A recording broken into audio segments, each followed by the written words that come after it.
দেহরস ও ইমিউনোলজির second ক্লাসে আমরা আজকে চলে এসেছি। তো কিছুটা বাকি ছিল সিলেবাস ওয়াইজ টপিক নিয়ে আলোচনা করা।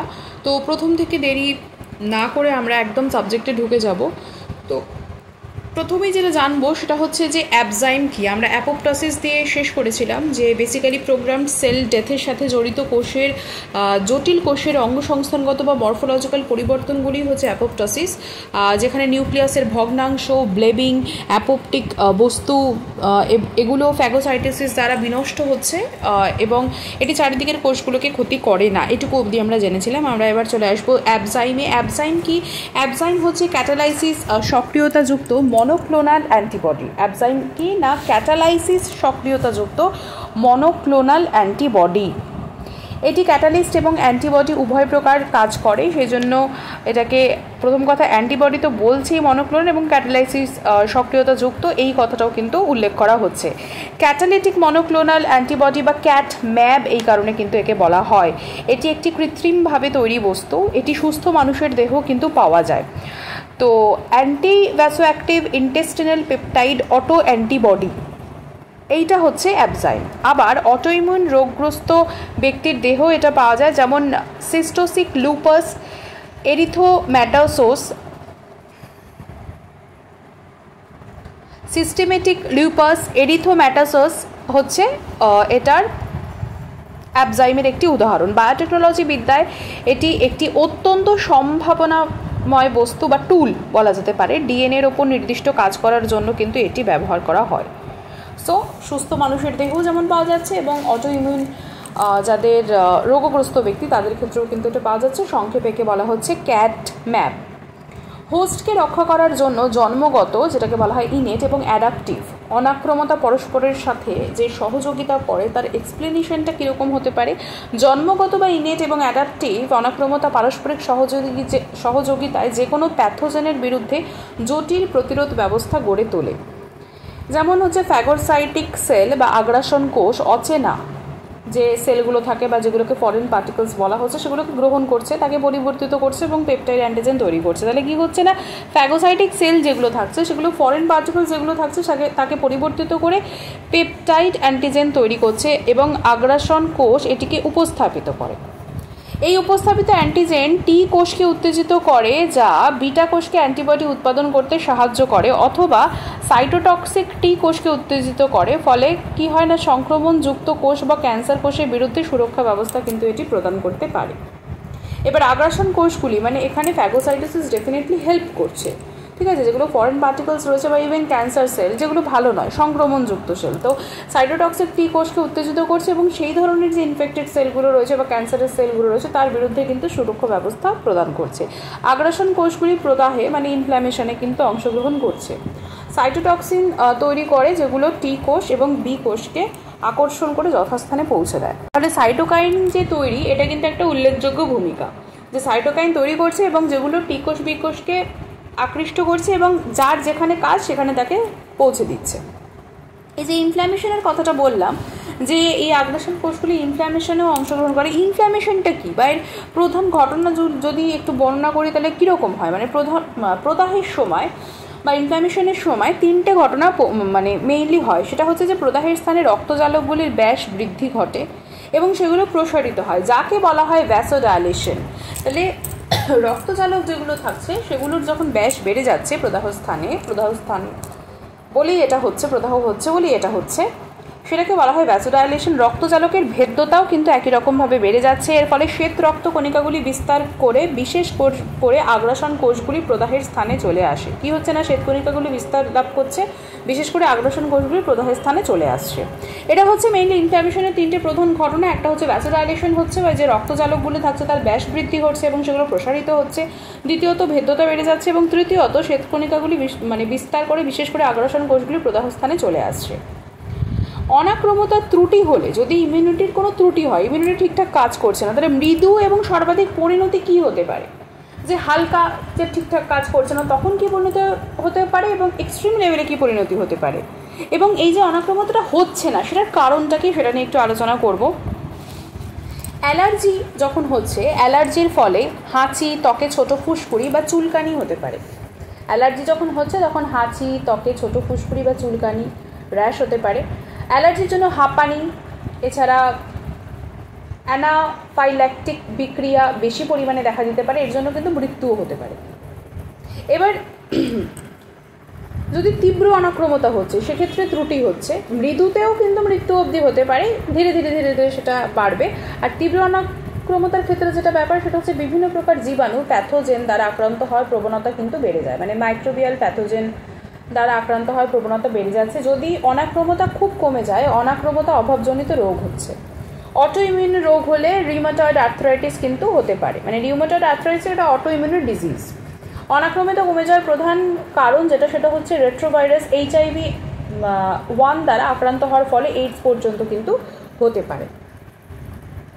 এবার আমরা চলে আসছি 2-3টে ইম্পর্টেন্ট জিনিস, যেমন হচ্ছে হ্যাপটেন, এপিটোপ, ইন্টারফেরন, এগুলোর ব্যাপারে একটুখানি আলোচনা করবো, কারণ এগুলো প্রত্যেকটাই হচ্ছে ইমিউনিটির কিন্তু ভীষণ ইম্পর্টেন্ট মানে টপিক। এপিটোপ কি? অ্যান্টিজেনের যে অংশটি অ্যান্টিবডি শনাক্ত করে। অ্যান্টিজেন একটা ফরেন পার্টিকেলস ধরে নিচ্ছি, এবার তার মধ্যে একটা অংশ থাকে যেটা অ্যান্টিবডি কিন্তু রিকগনাইজ করতে পারে, আইডেন্টিফাই করতে পারে, তো সেটা এটির সাথে যুক্ত হচ্ছে। এটি TCR MHC মানে বেসিক্যালি টি কোষ গ্রাহক, মেজর হিস্টোকম্প্যাটিবিলিটি যৌগ, MHC মেজর হিস্টোকম্প্যাটিবিলিটি যৌগ মিশ্রণের সঙ্গে যুক্ত হতে পারে। এপিটোপকে অ্যান্টিজেনিক ডিটারমিনেন্ট বলা হয়, অ্যান্টিজেনিক ডিটারমিনেন্ট বিকজ অ্যান্টিজেনের একটা পোর্শন যেটা দেখে অ্যান্টিবডি রিকগনাইজ বা আইডেন্টিফাই করতে পারছে, দ্যাটস ওয়াই এপিটোপকে বলা হচ্ছে অ্যান্টিজেনিক ডিটারমিনেন্ট। নেক্সট হচ্ছে ইন্টারফেরেন কি? ইন্টারফেরেন হচ্ছে এক রকমের গ্লাইকোপ্রোটিন জাতীয় সাইটোকাইন। এটা তো এক প্রকারের সাইটোকাইন ডেফিনেটলি, কিন্তু সেটা হচ্ছে গ্লাইকোপ্রোটিন জাতীয়। এটি এমন কিছু কোষ দিয়ে তৈরি হয় যার জন্য অন্য কোষে অ্যান্টিভাইরাল অবস্থা তৈরি হতে পারে। অন্য কোষে কি হচ্ছে? অ্যান্টিভাইরাল অবস্থা, এবং অনাক্রমতায় সাড়া দেওয়াকে নিয়ন্ত্রণ করতে পারে। এবার ইন্টারফেরেন ক্লাস 1 ক্লাস 2 MHC অণুর প্রকাশ বৃদ্ধি করছে, এটি NK কোষের কার্যকলাপকে বৃদ্ধি করছে। ক্লাস 1 MHCর প্রকাশ বৃদ্ধি CD8+ কোষে অ্যান্টিজেনের প্রদর্শন বৃদ্ধি করছে। অ্যান্টিজেনের এই বর্ধিত প্রদর্শনের ফলে এপিসি কোষগুলি সাইটোটক্সিক টি কোষগুলিকে উদ্দীপ্ত করে, এর ফলে সাইটোটক্সিক টি কোষ সংখ্যা বৃদ্ধি প্রণোদিত হচ্ছে। কি বললাম? যে ইন্টারফেরেন হচ্ছে এক রকমের গ্লাইকোপ্রোটিন জাতীয় সাইটোকাইন। এটি এমন কিছু কোষ থেকে তৈরি হয় যারা অন্য কোষে অ্যান্টিভাইরাল অবস্থা তৈরি করতে পারে এবং অনাক্রমতায় সাড়া দেওয়াকে নিয়ন্ত্রণ করতে পারে। ইন্টারফেরেন ক্লাস 1 এবং ক্লাস 2 MHC অণুর প্রকাশ বৃদ্ধি করছে, এটি NK কোষের কার্যকলাপ বৃদ্ধি করছে। ক্লাস 1 MHCর প্রকাশ বৃদ্ধি CD8+ কোষে অ্যান্টিজেনের প্রদর্শন বৃদ্ধি করছে। অ্যান্টিজেনের এই বর্ধিত প্রদর্শনের ফলে এপিসি কোষগুলি সাইটোটক্সিক টি কোষগুলিকে উদ্দীপিত করছে, এর ফলে সাইটোটক্সিক টি কোষ সংখ্যা বৃদ্ধি প্রণোদিত হচ্ছে। এবার এই যে CD8 টি কোষ, এই ব্যাপারে একটু জানবো যে ক্লাস 1 রেস্ট্রিক্টেড এদেরকে বলা হয় কেন? না, CD8+ টি কোষ কেবলমাত্র MHC ক্লাস 1 মানে মেজর হিস্টোকম্প্যাটিবিলিটি কমপ্লেক্স অণুর সাথে যুক্ত অ্যান্টিজেনকে শনাক্ত করতে পারে, এই জন্য এটাকে ওই ক্লাস 1 রেস্ট্রিক্টেড বলা হচ্ছে। একটাই। এই যে ইন্টারফেরন, তার কিছু ব্যবহার রয়েছে, যেরকম ইন্টারফেরন আলফা হেপাটাইটিস বি এবং হেপাটাইটিস সি এর চিকিৎসায় ব্যবহৃত হয়। এটি ক্যান্সার রোগের চিকিৎসায় ব্যবহার করা হয়। এক প্রকার বি কোষ লিউকোমিয়া রোগ IFN আলফাতে ভালো সাড়া দেয়। কি বললাম? IFN A alpha basically hepatitis B C রোগের চিকিৎসায় ব্যবহার করা হয়, ক্যান্সার রোগের চিকিৎসায় ব্যবহার করা হয়। এক প্রকার বি কোষ লিউকোমিয়া রোগ IFN আলফাতে ভালো সাড়া দিচ্ছে। IFN বিটা হলো প্রথম ড্রাগ বা মাল্টিপল স্ক্লেরোসিস রোগ নিরাময়ে সাহায্য করে। IFN বিটা মাল্টিপল স্ক্লেরোসিস রোগ নিরাময়ে সাহায্য করে। ক্রনিক গ্র্যানিউলোমেটাস রোগ, ক্রনিক গ্র্যানিউলোমেটাস ডিজিজ CGD যাকে বলা হয়, এখানে IFN গামা ব্যবহৃত হয়। তাহলে এখান থেকে আমরা 3টে জিনিস জানলাম। একটা হচ্ছে সাব ইউনিট হিসেবে আমরা যদি আলফা বিটা গামার কথা বলছি, তাহলে IFN আলফা যেটা হচ্ছে ইন্টারফেরন আলফা হেপাটাইটিস বি এবং হেপাটাইটিস সি এর চিকিৎসায় ব্যবহৃত হচ্ছে। ক্যান্সার রোগের চিকিৎসায় ব্যবহার করা হচ্ছে। এক প্রকার বি কোষ লিউকোমিয়া রোগ IFN আলফাতে ভালো সাড়া দিচ্ছে। IFN বিটা হচ্ছে প্রথম ড্রাগ যা মাল্টিপল স্ক্লেরোসিস রোগ নিরাময়ে সাহায্য করছে এবং ক্রনিক গ্র্যানিউলোমেটাস রোগের চিকিৎসায় কিন্তু IFN গামা ব্যবহৃত হচ্ছে। হ্যাপটেন কি? একটা কম আণবিক ওজনের অণু যা উপযুক্ত বাহকের সাথে যুক্ত হয়ে অনাক্রমতা গঠনে সক্ষম হয়। একটা কম আণবিক ওজনের অণু যা উপযুক্ত বাহকের সাথে যুক্ত হয়ে অনাক্রমতা গঠনে সক্ষম হয়, তার মানে এর একা কোনো কাজ নেই। এটা একটা বাহকের কিন্তু সাহচর্য লাগছে এর, তো এটাকে বলা হয় হচ্ছে হ্যাপটেন। একটা ভীষণ ইম্পর্টেন্ট টপিক সেটা হচ্ছে যে স্টেম সেল। এই স্টেম সেল বা স্টেম কোষ কি, যে কোষ অন্যান্য বিভিন্ন প্রকার কোষে পরিবর্তিত হতে পারে তাকে স্টেম কোষ বলা হয়। এই কোষ নিজেই নিজের কোষ তৈরি করতে পারে। এই কোষগুলি কোষ বিভাজনের দ্বারা নিজেদের কোষ সংখ্যা বজায় রাখে। গুরুতর কোনো ডিজিজ হলে যদি তার স্টেম সেল যখন মাতৃজঠর থেকে যখন একটি সন্তান জন্ম গ্রহণ করে তখন তার যে ওই আম্বিলিক্যাল কর্ড থাকে সেখান থেকে যে স্টেম সেল পাওয়া যায় সেই স্টেম সেলটাকে বিভিন্নভাবে যেরকম ব্লাড ব্যাংক থাকছে, স্পার্ম ব্যাংক থাকে, সেরকমভাবে সংরক্ষণ করা যায়। তো সেরকমভাবে যদি সংরক্ষণ করা যায় তাহলে সেই জটিল কোনো রোগ একটা পার্টিকুলার এজ অবধি কিন্তু মোটামুটি মানে খুবই ভালোভাবে কাজ করে, কারণ সেটা সকল সেলের সৃষ্টিকর্তা, ঠিক আছে, তার কাছে অনেক কিন্তু পাওয়ার থাকে। যাই হোক, আমি ছোটো করে এটা বললাম। এবার আমি চলে আসছি হচ্ছে সিএএম। সিএএম কি? কোষ অ্যাডিশন অণু বা যেটাকে বলা হয় cell adhesion molecule. Cell adhesion মলিকিউলে চলে আসবো। কোষস্থলে অবস্থিত যে সকল অণু আন্তঃকোষীয় সংযোগ স্থাপনে সাহায্য করে তাদেরকে বলা হয় সেল অ্যাডিশন মলিকিউল বা সিএএম। আবারও বলছি, কোষস্থলে অবস্থিত, কোষস্থলে অবস্থিত যে সকল অণু আন্তঃকোষীয় সংযোগ স্থাপনে সাহায্য করছে তাদেরকে বলা হয় সিএম। বেশিরভাগ সিএম 4 রকমের প্রোটিনের মধ্যে যে কোনো একটি পরিবার ভুক্ত হচ্ছে। এই প্রোটিনগুলি হচ্ছে ইন্টিগ্রিন, সিলেক্টিন, মিউটিন জাতীয় প্রোটিন, ইমিউনোগ্লোবিউলিন সুপারফ্যামিলি। কি? ইন্টিগ্রিন, সিলেক্টিন, মিউটিন জাতীয় প্রোটিন এবং ইমিউনোগ্লোবিউলিন সুপারফ্যামিলি। এই প্রোটিনগুলোর নাম কিন্তু মনে রাখতে হবে সিএম এর মধ্যে। আচ্ছা, এবার যে এম কোষ সম্পর্কে একটু জানি। এম কোষ কি? অন্ত্রের ভেতর গাত্রে অর্থাৎ মিউকোস এবং অন্যত্র যেরকম মূত্ররেচননালী বা ইউরোজেনিটাল ট্র্যাক্ট, এখানে অবস্থিত বিশেষ ধরনের কোষ যা সামনের দিক থেকে অ্যান্টিজেনকে নির্গত করে কোষগুলির নিচের ও পাশের দিকে জড়ো হয়ে থাকা লিম্ফোসাইটকে দিয়ে দেয়। কী করছে না, অন্ত্রের ভেতরের গাত্রে বা মিউকোসা ও অন্যত্র যেরকম মূত্ররেচন নালীতে অবস্থিত বিশেষ ধরনের কোষ যা সামনের দিক থেকে অ্যান্টিজেন নির্গত করছে এবং কোষগুলির নিচের ও পাশের দিকে জড়ো হয়ে থাকা লিম্ফোসাইটকে দেয়, তাদেরকে বলা হয় হচ্ছে এম কোষ। অস্থিমজ্জা থেকে তৈরি হয় হচ্ছে মাস্তুল কোষ, যা বিভিন্ন কলাতে পাওয়া যায়, রক্তে বেসোফিল কোষের মতো হয়। এতে এফসি গ্রাহক আছে যার সঙ্গে আইজিই যুক্ত হচ্ছে, আর এরকম সংযোগের ফলে কোষের দানাগুলি ভেঙে যাচ্ছে। আমরা বাফারের ক্ষেত্রে চলে আসবো, কারণ বাফার ভীষণভাবে ইম্পর্টেন্ট এক্ষেত্রে। তো এই যে রক্ততঞ্চন ইত্যাদির ক্ষেত্রে এই জিনিসগুলো কিন্তু ভীষণভাবে ইম্পর্টেন্ট, ঠিক আছে। বাফার কি? বাফার কি না, মৃদু অম্ল এর লবণ এবং মৃদু ক্ষার ও এর লবণের মিশ্রণকে বলা হয় বাফার। মৃদু অম্ল এবং তার লবণ এবং মৃদু ক্ষার ও তার লবণের যে মিশ্রণ থাকছে তাকে বলছে বাফার। বাফারের সমীকরণ হলো হেন্ডারসন-হেসেলব্যাক সমীকরণ। এই সমীকরণটি কি? আমরা এই সমীকরণ থেকে বাফারের পিএইচ, বাফারের ক্ষমতা সম্বন্ধে জানতে পারি। বাফারের পিএইচ পিকে এর মান বাফারের লবণ এবং অম্লের অনুপাতের ওপর কিন্তু নির্ভরশীল হচ্ছে। বাফারের যে পিএইচ এর পিকে এর মান এবং বাফারের লবণ ও অম্লের অনুপাতের ওপর নির্ভরশীল হচ্ছে। PH equal to pK plus log salt by acid. বাফারের ক্ষমতা নির্ভর করে বাফারের লবণ ও বাফারের অম্লের অনুপাতের ওপর এবং এদের পরিমাণের ওপর। এবার বাফার সংস্থা, এখানে বলা হচ্ছে যে দেহরসে অবস্থিত বাফার সংস্থা দেহরসের পিএইচ পরিবর্তনে বাধা দেয়। শারীরবৃত্তীয় পিএইচ রেঞ্জে বাফার হলো মৃদু অম্ল। এটি প্রোটোনেটেড ও অ্যানপ্রোটোনেটেড অবস্থার একটি সংমিশ্রণ। দেহরসে অবস্থিত বাফার সংস্থা দেহরসের পিএইচের পরিবর্তনে বাধা দিচ্ছে। শারীরবৃত্তীয় পিএইচে বাফার হলো মৃদু অম্ল, এটি প্রোটোনেটেড এবং অ্যানপ্রোটোনেটেড অবস্থার সংমিশ্রণ। বাফার কিভাবে পিএইচের পরিবর্তনকে বাধা দেয়? অ্যাসিডের বাফারকে উদাহরণ হিসেবে ধরা যেতে পারে, যেরকম CH3COOH, CH3COONA বা CH3COOH একটি বাফার।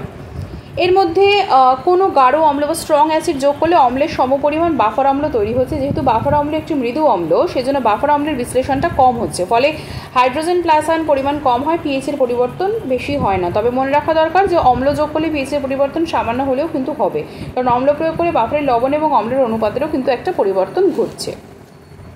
বাইকার্বনেট যদি ধরা হয় তাহলে বাইকার্বনেটের ক্ষেত্রে রক্তে বাফার ক্ষমতা সেটা যদি মেজার করা হয় 35% মতো, লোহিত রক্তকণিকা সেক্ষেত্রে হচ্ছে 18%। আর মোট যে বাইকার্বনেট থাকছে সেখানে যে নন বাইকার্বনেট পোর্শনটা থাকছে সেক্ষেত্রে হিমোগ্লোবিন এবং অক্সিহিমোগ্লোবিনের পরিমাণ 35%, রক্তরস পরিমাণ হচ্ছে 7%, জৈব ফসফেট 3%, অজৈব ফসফেট 2%। এটা হচ্ছে মোট নন বাইকার্বনেট। তাহলে কি বললাম, বাফার সংস্থার ক্ষেত্রে আমি কি বললাম কথাটা, যে সারিবৃত্ত পিএইচ যেখানে মৃদু অম্ল প্রোটনেটেড এবং অ্যানপ্রোটনেটেড অবস্থার একটা সংমিশ্রণ, তো সেক্ষেত্রে মোট বাইকার্বনেট এবং মোট নন বাইকার্বনেটের পার্সেন্টেজটা এভাবে থাকছে যে মোট বাইকার্বনেট থাকছে রক্তের ক্ষেত্রে 53% আর মোট নন বাইকার্বনেট থাকছে হচ্ছে 47%। এবার মোট যে বাইকার্বনেট পোর্শন যেটা 53% থাকছে তার মধ্যে রক্তরস হচ্ছে 35%, লোহিত রক্তকণিকা থাকছে 18%। আর নন বাইকার্বনেটের মধ্যে হিমোগ্লোবিন অক্সিহিমোগ্লোবিন রয়েছে 35%, রক্তরস প্রোটিন 7%, জৈব ফসফেট 3%, অজৈব ফসফেট 2%। আমরা এবার চলে আসবো ফাইব্রিনোলাইসিনের ব্যাপারে। ফাইব্রিনোলাইসিন কি? প্রথমবিন কাল সম্পর্কে জানবো, ফাইব্রোব্লাস্ট সম্পর্কে জানবো, ফাইব্রোসাইট সম্পর্কে জানবো, জুড়ে থাকুন। রক্তরস প্রোটিন প্লাজমিনোজেন অথবা প্রোফাইব্রিনোলাইসিন যেটা হচ্ছে সক্রিয় হলে প্লাজমিন অথবা ফাইব্রিনোলাইসিন তৈরি হচ্ছে। তাহলে কি বললাম, প্লাজমিনোজেন সেটা যদি সক্রিয় হচ্ছে তাহলে প্লাজমিন তৈরি হচ্ছে, এবং প্রোফাইব্রিনোলাইসিন যখন সক্রিয় হচ্ছে তখন ফাইব্রিনোলাইসিন তৈরি হচ্ছে। ট্রিপসিনের মতো প্রোটিন বিশ্লেষণকারী উৎসেচক এটি ফাইব্রিনোলাইসিন। এবার এই ফাইব্রিন সুতো এবং অন্যান্য রক্ততঞ্চনকারী বস্তুকে যেরকম ফাইব্রিনোজেন ফ্যাক্টর 5, 7, 12 ও প্রথমবিনকে পাচিত করছে এটি। সুতরাং যখন ফাইব্রিনোলাইসিন বা প্লাজমিন তৈরি হয় একটি রক্ততঞ্চনকারী বস্তুকে ভেঙে দেয়, যেটাকে ক্লট লাইসিস বলা হয়, এবং এর ফলে রক্ত তঞ্চিত হতে পারে না বা রক্ততঞ্চন কিন্তু বেড়ে যায়। স্ত্রীলোকের ক্ষেত্রে রক্তরস তঞ্চিত হয় না, কারণ এন্ডোথেলিয়াম নষ্ট হওয়ার সময়তে ফাইব্রিনোলাইসিন নির্গত হচ্ছে। আবারও বলছি, রক্তরস প্রোটিন প্লাজমিনোজেন অথবা প্রোফাইব্রিনোলাইসিন সক্রিয় হলে প্লাজমিন বা ফাইব্রিনোলাইসিন তৈরি হচ্ছে। ট্রিপসিনের মতো প্রোটিন বিশ্লেষণকারী উৎসেচক এটি ফাইব্রিন সুতো এবং অন্যান্য রক্ততঞ্চনকারী বস্তুকে যেরকম ফাইব্রিনোজেন ফ্যাক্টর 5, 7, 12 এবং প্রথমবিনকে পাচিত করছে। যখন ফাইব্রিনোলাইসিন বা প্লাজমিন তৈরি হচ্ছে রক্ততঞ্চনকারী বস্তুকে ভেঙে দেয়, যেটাকে বলা হয় ক্লট লাইসিস। এর ফলে রক্ততঞ্চিত হতে পারে না বা রক্ততঞ্চনটা বেড়ে যাচ্ছে। প্রথমবিন কাল কি? রক্ততঞ্চিত হতে যে সময় লাগে তাকেই বলা হয় হচ্ছে প্রথমবিন কাল। তো এই সময়কাল প্রথমবিনের ঘনত্বের ওপর নির্ভর করে। স্বাভাবিক প্রথমবিন কাল 12 সেকেন্ড, মোটামুটিভাবে 11.5 to 12.5 সেকেন্ড অ্যাভারেজ। এ থেকে রক্তে প্রথমবিনের পরিমাণ কিন্তু বুঝতে পারা যায়। ফাইব্রোব্লাস্ট সেল বা ফাইব্রোসাইট কি? মসৃণ সাইটোপ্লাজম এবং প্রবর্ধকযুক্ত যে যোগ কলা কোষ থেকে ধাত্র তন্তু তৈরি হচ্ছে তাকে ফাইব্রোব্লাস্ট বা ফাইব্রোসাইট বলা হচ্ছে। এই কোষ থেকে যোগ কলা তন্তু ও ধাত্র তৈরি হয়, এটাই হচ্ছে তার ফাংশন। কি না, মসৃণ সাইটোপ্লাজম এবং প্রবর্ধকযুক্ত যে যোগ কলা কোষ থেকে ধাত্র ও তন্তু তৈরি হচ্ছে তাকে ফাইব্রোব্লাস্ট বা ফাইব্রোসাইট বলা হচ্ছে। হিস্টিওসাইট কি? অনিয়তাকার যোগ কলার আগ্রাসী কোষকে বলা হয় হিস্টিওসাইট। অনিয়তাকার যোগ কলার আগ্রাসী কোষকে বলা হয় হিস্টিওসাইট। আগ্রাসনের মাধ্যমে বহিঃকোষীয় বস্তু ভক্ষণ হয়। হিস্টিওসাইট কোষটা কী করছে না, আগ্রাসনের মাধ্যমে বহিঃকোষীয় বস্তুকে ভক্ষণ করছে। তাহলে ফাইব্রোব্লাস্ট হচ্ছে সাইটোপ্লাজম, মসৃণ সাইটোপ্লাজম ও প্রবর্ধকযুক্ত যে যোগ কলা কোষ থেকে ধাত্র তন্তু তৈরি হচ্ছে তাকেই বলা হচ্ছে ফাইব্রোব্লাস্ট বা ফাইব্রোসাইট, যেখান থেকে যোগ কলা তন্তু ধাত্র তৈরি হয়। প্রথমেই বলা হচ্ছে, বারবার করে বলা হচ্ছে। আর হিস্টিওসাইট হচ্ছে অনিয়তাকার যোগ কলার আগ্রাসী কোষ। তা আগ্রাসী কোষ ডেফিনেটলি আগ্রাসনের মাধ্যমে বহিঃকোষীয় বস্তুকে ভক্ষণ করছে। এবার এম সেল, মাস্ট কোষ কি? রক্তবাহীর সাথে যুক্ত বহুভুজাকৃতি গাঢ় সাইটোপ্লাজম যুক্ত গাঢ় হেপারিন হিস্টামিন ক্ষরণকারী যোগ কলা কোষকে মাস্ট কোষ বলা হয়। এরা হাইলোরোনিক অ্যাসিড, হেপারিন, হিস্টামিন, সেরোটোনিন প্রভৃতি পদার্থ ক্ষরণ করছে। হেপারিন ক্ষরণ করে রক্ততঞ্চন এটি বাধা দিচ্ছে, হিস্টামিন ক্ষরণ করে সংক্রমণকে প্রতিরোধ করছে। তার মানে মাস্ট কোষ কতটা ইম্পর্টেন্ট। এখান থেকে সেরোটোনিনও হচ্ছে, হিস্টামিনও ক্ষরণ হচ্ছে, হেপারিনও ক্ষরণ হচ্ছে, হাইলোরোনিক অ্যাসিডও ক্ষরণ হচ্ছে। এরপর হচ্ছে প্লাজমা সেল। চাকার মতো নিউক্লিয়াস যুক্ত গোলাকৃতি যে যোগকলা কোষ প্রতিবস্তু তৈরি করছে তাদেরকেই প্লাজমা কোষ বলা হচ্ছে। এর কাজই হচ্ছে অ্যান্টিবডি তৈরি করা এবং প্রতিবস্তু তৈরি করে সংক্রমণ রোধ করা। প্লাজমা বা রক্তরসটা কি? রক্তকণিকা বাদ দিলে রক্তে যে তরল পড়ে থাকে তাকে বলা হয় হচ্ছে রক্তরস। রক্তের তরল ধাত্রকে রক্তরস বা প্লাজমা বলা হচ্ছে। আর সিরাম কিনা রক্ততঞ্চনের পরে জমাট বাঁধা রক্তের ওপর যে হালকা হালকা হলদে তরল পড়ে থাকে তাকেই বলা হয় সিরাম। প্রোটিন, ফাইব্রিনোজেন রক্ততন্ত্রে নিয়োজিত বস্তু ছাড়া রক্তরস বা প্লাজমার বাকি অংশ নিয়ে রক্তমস্তু বা যেটাকে বলা হয় হচ্ছে সিরাম সেটা তৈরি হয়। রক্তকণিকা ঘনমান বা যেটাকে বলা হয় প্যাকেট সেল ভলিউম পিসিভি বা হিমাটোক্রিট ভলিউম বা কোষপিণ্ড ঘনমান সেটা কি? চারটে এখানে টার্ম বলা হলো। কোষপিণ্ড ঘনমান বাংলাতে বা রক্তকণিকা ঘনমান যাকে বলা হয় packed cell volume PCV or haematocrit volume কি না অ্যান্টিকোয়াগুলেন্ট যুক্ত রক্তকে উইন্ট্রবের হিমাটোক্রিট নলে রেখে দ্রুত ঘূর্ণন পদ্ধতিতে অধক্ষেপণ বা সেডিমেন্টেশন যদি তার করানো হয় রক্তকোষগুলি পিণ্ডাকারে নলের নিচে থিতিয়ে পড়বে। 100 ml রক্তে পিণ্ডাকার রক্তকণিকা ঘনমানকে কোষপিণ্ড ঘনমান বলা হয়। যতটা থিতিয়ে পড়ছে, এবার স্বাভাবিকের ক্ষেত্রে এটা 45% হয়, অর্থাৎ 100 মিলিতে 45 মিলি মতো থাকছে।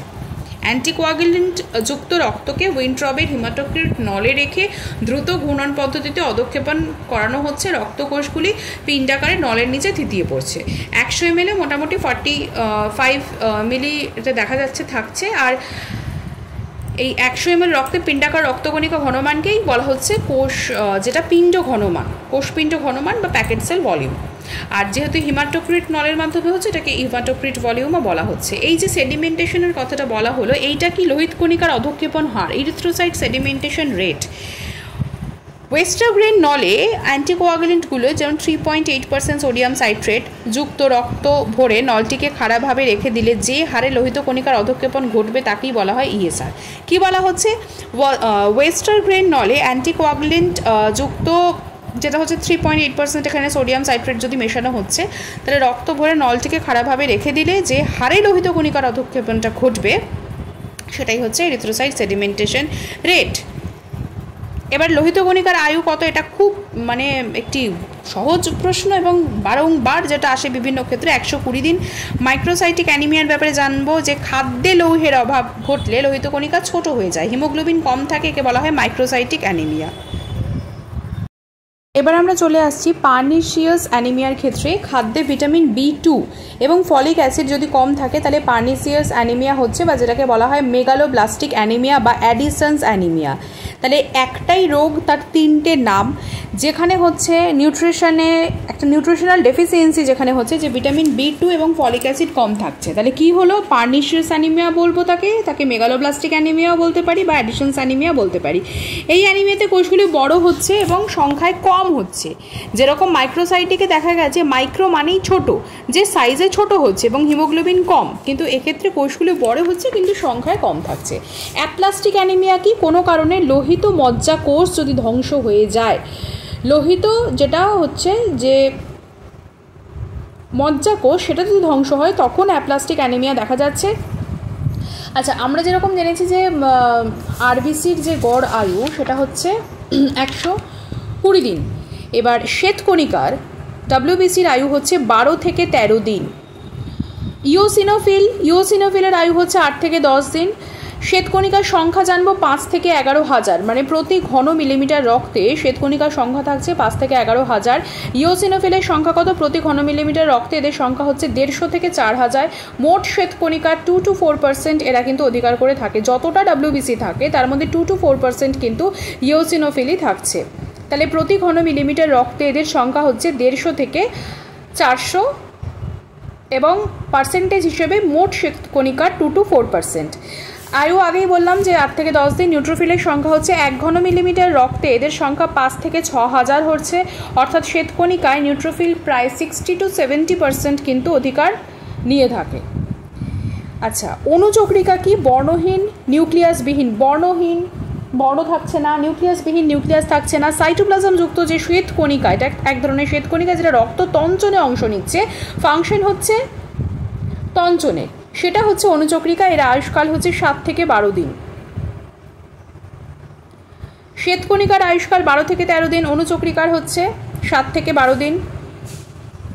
আরবিসির হচ্ছে 120 দিন। ইওসিনোফিলের জানলাম যে 8 থেকে 10 দিন। আর নিউট্রোফিলের জানলাম, নিউট্রোফিলের এখনও জেনেছি, নিউট্রোফিলের এখনও জানিনি। আচ্ছা, যাই হোক, জানবো পরে। তো অণুচক্রিকার নিঃসৃত থ্রম্বোপ্লাস্টিন প্রথমবিনকে থ্রম্বিনে পরিণত করে। তাহলে কি করছে, অণুচক্রিকা নিঃসৃত যে থ্রম্বোপ্লাস্টিন থাকছে সেটা কি করছে না, প্রথমবিনকে থ্রম্বিনে পরিণত করছে। রক্তমণ্ডের কুঞ্চনে মানে হচ্ছে রিট্রাকশন, এখানে কিন্তু সাহায্য করছে। রক্তমণ্ডের কুঞ্চনে মানে এটা তঞ্চিত মানে কুচকে যাওয়া, রক্তবাহের সংকোচনে অংশগ্রহণ করছে। আমরা চলে আসি টিস্যু ফ্লুইড। কলারস কি এবং এর কাজ কি? যে তরল কলা স্থানে থাকছে এবং কোষগুলির সাথে সরাসরি সম্পর্কিত তাদেরই বলা হচ্ছে কলারস। রক্ত কোষের মধ্যে সংযোগ স্থাপন করছে, জল ও খনিজ লবণের ভাণ্ডার হিসেবে কাজ করছে, কোষের রসস্ফীতিতে অংশগ্রহণ করছে, কোষকে রক্ষা করছে, লসিকা সৃষ্টিতে অংশগ্রহণ করছে। কি বললাম? রক্ত কোষের মধ্যে সংযোগ স্থাপন করছে, জল ও খনিজ লবণের ভাণ্ডার হিসেবে কাজ করছে, কোষের রসস্ফীতিতে অংশগ্রহণ করছে, কোষকে রক্ষা করছে, লসিকা সৃষ্টিতে অংশগ্রহণ করছে। আচ্ছা, এরপর আমরা চলে আসবো হচ্ছে আরবিসির সংখ্যা ক্ষেত্রে। একজন প্রাপ্তবয়স্ক পুরুষের প্রতি ঘন মিলিমিটার রক্তে গড়ে 5 মিলিয়ন বা 50 লক্ষ লোহিত রক্তকণিকা থাকছে। কি বললাম? একজন প্রাপ্তবয়স্ক পুরুষের প্রতি ঘন মিলিমিটার রক্তে গড়ে 5 মিলিয়ন বা 50 লক্ষ লোহিত রক্তকণিকা থাকছে। প্রাপ্তবয়স্ক নারীর প্রতি ঘন মিলিমিটার রক্তে গড়ে 4.5 মিলিয়ন থাকছে, মানে যেটা হচ্ছে 45 লক্ষ। শিশুদের ক্ষেত্রে এটা 6 থেকে 7 মিলিয়ন হয়, মানে বেশি থাকছে। ঠিক আছে, মানে 60 থেকে 70 লক্ষ হচ্ছে। এটা হচ্ছে আরবিসির সংখ্যা। আর আমরা যদি এবার রক্তরস, কলারস এবং লসিকা এই তিনটে তরলের কথা জানলাম, এই তিনটের মধ্যে ডিফারেন্স করি, তাহলে আমরা কি পাবো? প্রথমে আমরা রক্ত এবং লসিকার পার্থক্যে চলে আসি, তারপরে আমরা রক্ত লসিকার পার্থক্য জেনে নেওয়ার পর এবার কলারসের সাথে তার একটা তুলনামূলক আলোচনাতে আসবো। তো রক্ত লসিকার পার্থক্য কি? যেরকম হচ্ছে বর্ণ যদি আমি বলি, ডেফিনেটলি রক্তের রং হচ্ছে লাল, লসিকা হচ্ছে বর্ণহীন। অবস্থান হিসেবে রক্তবাহের মধ্যে রক্ত থাকছে, লসিকা বাহের মধ্যে লসিকা থাকছে। সৃষ্টি কোথা থেকে হচ্ছে? রক্ত হচ্ছে যকৃৎ এবং লোহিত মজ্জা থেকে, লসিকা হচ্ছে কলারস থেকে। লোহিত কণিকা রক্তে থাকছে, লসিকাতে থাকে না। অণুচক্রিকা রক্তে থাকছে, লসিকাতে থাকছে না। শ্বেত কণিকা রক্তের মধ্যে থাকে হচ্ছে 5 রকমের, যেরকম নিউট্রোফিল, ইওসিনোফিল, বেসোফিল, মনোসাইট এবং লিম্ফোসাইট। আর লসিকাতে শুধুমাত্র লিম্ফোসাইট থাকছে। বড় অণু প্রোটিন রক্তে থাকে কিন্তু লসিকাতে থাকে না। ধাত্র রক্তে বেশি, প্রোটিন, ফসফরাস, ক্যালসিয়াম থাকছে কিন্তু লসিকাতে তুলনামূলকভাবে কম থাকছে। রক্ত হচ্ছে সংবহনে অংশ নিচ্ছে, আর লসিকা কী করছে? রক্ত এবং কোষের মধ্যে সংযোগ স্থাপন করছে। রক্ত লসিকার পার্থক্য আমরা জেনে ফেললাম। এবার যদি কলারসের সাথে আমরা একটা তুলনামূলক আলোচনা করি, তাহলে কি হবে? রক্তের তরল, এটা যদি রক্ত আর লসিকা না, রক্ত রস আর লসিকার মধ্যে পার্থক্য আমরা নিরূপণ করতে চলেছি। রক্তের যে তরল ধাত্রটা কণিকা বাদে সেটাই হচ্ছে প্লাজমা, মানে হচ্ছে রক্ত রস। আর কলাস্থানে অবস্থিত তরল হচ্ছে কলারস, আর লসিকা হচ্ছে লসিকাবাহে অবস্থিত। রক্তরসের মধ্যে লোহিত কণিকা, শ্বেত কণিকা, প্রোটিন, খনিজ লবণ ইত্যাদি থাকছে। আর কলারসের মধ্যে সামান্য শ্বেত কণিকা থাকছে, মানে হচ্ছে লসিকার ক্ষেত্রে লোহিত কণিকা থাকে না, লিম্ফোসাইট থাকছে যেটা শ্বেতকণিকার অংশ। প্রোটিন, ক্যালসিয়াম, ফসফরাস কম থাকছে, অণুচক্রিকা থাকছে না। আর কলারসে যেটা বলছিলাম যে সামান্য শ্বেতকণিকা থাকছে, প্রোটিন, ক্যালসিয়াম, ফসফরাস কিন্তু থাকে। আর অণুচক্রিকা যেমন বললাম যে লসিকাতে থাকে না, রক্তরসে অবশ্যই থাকবে এবং কলারসে কিন্তু খুবই সামান্য পরিমাণে থাকে। এটা হচ্ছে পার্থক্য। এরপর আমরা একটু চলে আসি হচ্ছে এই যে বারবার আমরা যে লোহিত মজ্জা বা এগুলো যে আলোচনা করছি, এগুলো কি? লোহিত মজ্জা কি? লোহিত মজ্জা মানে লাল মজ্জা, লাল, রেড। তাহলে মজ্জাটা কি? Bone marrow. এটা হয় হচ্ছে রেড বোন ম্যারোর ব্যাপারে আমরা জানবো, আর হলুদ বোন ম্যারো বা এই ইয়েলো বোন ম্যারোর ব্যাপারে আমরা জানবো। বেসিক্যালি সক্রিয় কোষীয় মজ্জাকে, সক্রিয়, অ্যাক্টিভেটেড সক্রিয় কোষীয় মজ্জাকে লাল মজ্জা বা রেড বোন ম্যারো বলা হচ্ছে, রেড ম্যারো। নিষ্ক্রিয় মজ্জার মধ্যে ফ্যাটের অনুপ্রবেশ ঘটছে, একে হলুদ মজ্জা বলা হয়। লাল মজ্জা উড়োপ ফলক বা স্ট্রেনাম এবং কশেরুকা, ভার্টিব্রা, পঞ্জরাস্থি, রিবস, কণ্ঠাস্থি, ক্ল্যাভিকল, শ্রোণীচক্রের অস্থি, বোন অফ পেলভিস, করোটির অস্থিতে পাওয়া যায়। এগুলো হচ্ছে লোহিত রক্তকণিকার লোহিত মজ্জা, মানে হচ্ছে রেড বোন ম্যারোর সোর্স। লাল মজ্জা উড়োপ ফলক, কশেরুকা, পঞ্জরাস্থি, কণ্ঠাস্থি, শ্রোণীচক্রের অস্থি, করোটির অস্থি ইত্যাদিতে পাওয়া যাচ্ছে। আরবিসির মধ্যে দু ধরনের প্রোটিনকে দেখা যায়, একটা হচ্ছে পেরিফেরাল প্রোটিন, একটা হচ্ছে ইন্ট্রিনসিক প্রোটিন। পেরিফেরাল প্রোটিন মানে প্রান্তীয় প্রোটিন, যেটা হচ্ছে স্পেকট্রিন, অ্যানকাইরিন, অ্যাক্টিন, যেটা ক্ষুদ্র শৃঙ্খল জাতীয়, গ্লিসারেলডিহাইড, ফসফেট, ডিহাইড্রোজেনেজ ইত্যাদি। আর আরবিসির মধ্যে যে অন্তর্বর্তী প্রোটিনগুলো থাকছে সেটা হচ্ছে গ্লাইকোফোরিন, অ্যানায়ন চ্যানেল ইত্যাদি। হিমোগ্লোবিনের দুটো দশা রয়েছে বা দুটো অবস্থা রয়েছে, একটা হচ্ছে আর বা প্রসারিত বা রিল্যাক্সড ফেজ, আর একটা হচ্ছে টাউট বা টেন্স ফেজ। এটা আমরা আগেও জেনেছিলাম, আগের ক্লাসে আমরা এটা নিয়ে আলোচনা করেছিলাম। তো হিমোগ্লোবিনের আর অবস্থা জারিত বা অক্সিহিমোগ্লোবিন বা অক্সিজেন যুক্ত, এবং টি অবস্থা হচ্ছে অক্সিজেন বিযুক্ত। বেসিক্যালি অবায়বীয় পরিস্থিতিতে এটা হয়, যখন অক্সিজেন কাজে লাগছে না কিন্তু তার মধ্যেও কিছুটা অক্সিজেন কাজে লাগছে, জারিত হচ্ছে, সেটা হচ্ছে অক্সিহিমোগ্লোবিন বা অক্সিজেন যুক্ত বা অক্সিজেনেটেড, সেজন্য একে রেস্টিং বলা হচ্ছে। হিমোগ্লোবিনের পরিমাণ কোন যন্ত্রের সাহায্যে করা হয়? হিমোগ্লোবিনোমিটার। লিউকোসাইটোসিস এবং লিউকোপোনিয়া কাকে বলে? এটা ভীষণ ইম্পর্টেন্ট। প্রতি ঘন মিলিমিটার রক্তে শ্বেতকণিকার সংখ্যা 11,000-এর বেশি হলে তাকে বলা হয় লিউকোসাইটোসিস। তাহলে প্রথম কথা জানতে হবে যে প্রতি ঘন মিলিমিটার রক্তে শ্বেতকণিকার সংখ্যা কত থাকে? থাকে হচ্ছে 5 থেকে 11,000। এবার 11,000-এর বেশি যখন হয়ে যাচ্ছে তাকে আমরা বলছি লিউকোসাইটোসিস। আর যখন 4,000-এর কম হয়, কারণ থাকে হচ্ছে 5 থেকে 11, তাহলে 4-এর যখন কম হচ্ছে সেটাকে আমরা বলছি লিউকোপেনিয়া।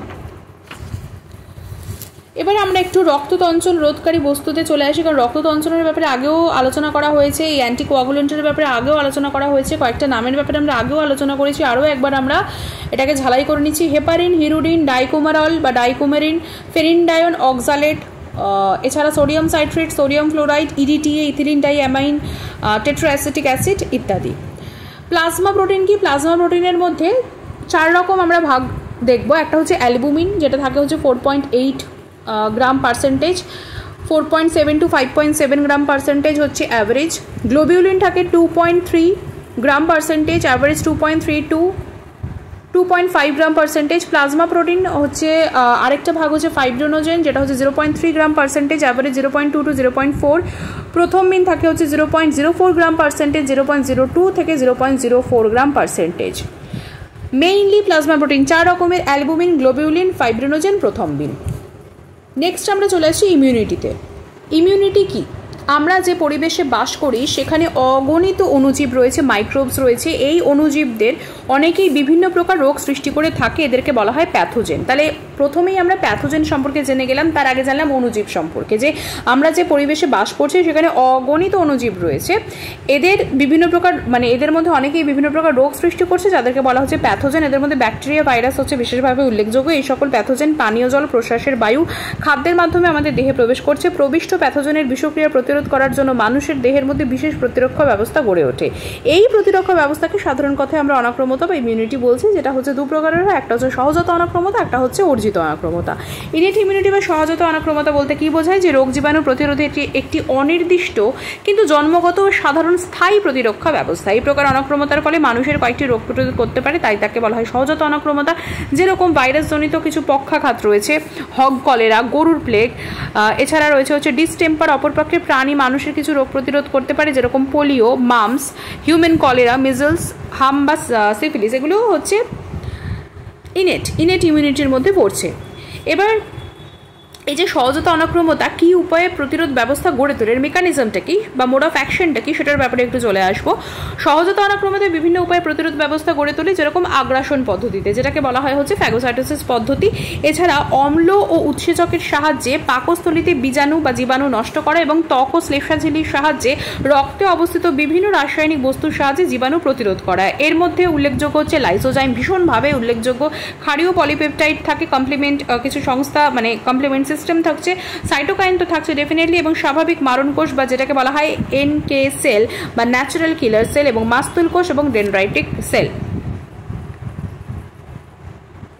তাহলে কিভাবে কাজটা করছে না, প্রথমত ফ্যাগোসাইটোসিস একটা মেকানিজম, এছাড়া অম্ল উৎসেচকের সাহায্যে পাকস্থলিতে বীজাণু নষ্ট করছে, এবং ত্বক শ্লেষ্মাঝিল্লির সাহায্যে রক্ত অবস্থিত বিভিন্ন রাসায়নিক বস্তুর সাহায্যে জীবাণু প্রতিরোধ করছে। উদাহরণগুলো আমরা জেনে ফেললাম। এরপর আমরা চলে যাব অর্জিত অনাক্রমতার ক্ষেত্রে, যে কোনো কোনো জীবাণুর আক্রমণ প্রতিরোধ করার জন্য আক্রান্ত মানুষের বা প্রাণীর দেহে বিশেষ ধরনের প্রতিরক্ষা ব্যবস্থা গড়ে ওঠে, এদেরকে বলা হয় অর্জিত অনাক্রমতা। প্রতিটি জীবাণুর ক্ষেত্রে কিন্তু এটা আলাদা থাকে। অনাক্রমতার প্রধান যে উদ্দেশ্য, সেই উদ্দেশ্য বা অবজেক্টিভটা কি? মেইনলি ওটা আমরা 3 ধরনের ভাগে ভাগ করতে পারি। একটা হচ্ছে মাইক্রো অর্গানিজম যেগুলো থাকছে বা অণুজীব যেগুলো থাকছে, তাদের বিরুদ্ধে প্রতিরক্ষা ব্যবস্থা গ্রহণ করা, দেহের ভারসাম্য বজায় রাখা যাতে ক্ষতিগ্রস্ত কোষদের প্রতিস্থাপন করা যায়, এবং 3 নম্বর হচ্ছে পরিব্যক্ত কোষদের শনাক্তকরণ করা এবং ধ্বংস সাধন করা। বোঝা গেল অণুজীবদের বিরুদ্ধে প্রতিরক্ষা ব্যবস্থা নেওয়া, দেহের ভারসাম্য বজায় রাখা, ক্ষতিগ্রস্ত কোষদের প্রতিস্থাপন করা, পরিব্যক্ত কোষদের শনাক্তকরণ এবং ধ্বংস সাধন করা।